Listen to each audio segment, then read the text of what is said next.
okay po ba gamitin yung Gcrypto? Si Gcrypto, ang gamit niya rin kasi is PDAX, no, na platform. So, kumbaga, pagka po kayo ay nag-purchase ng Bitcoin ninyo using Gcrypto, so, it's like connecting your account sa PDAX. Okay? Kahit wala kayong PDAX account, makaka-open kayo Gcrypto. Ngayon, kinat ko yung portion na yun, nilagay ko sa Reels. So, ang dami ngayong comment.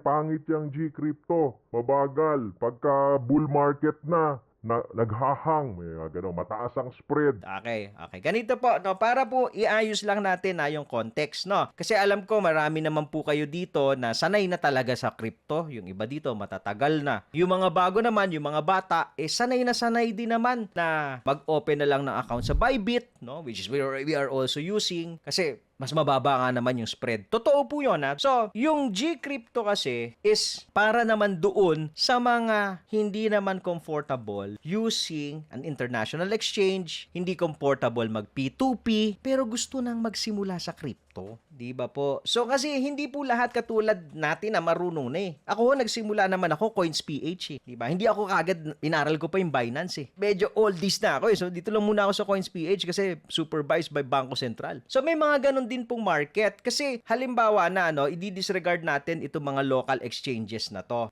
Pero gusto natin, dumami yung tao sa crypto, dumami yung makakaalam sa crypto. Paano na hindi comfortable sa mga international exchange? Paano sila ma-onboard sa crypto? Yes, lahat po yung comments doon valid, no? Mataas yung spread, minsan naghahang, mas maganda sa international.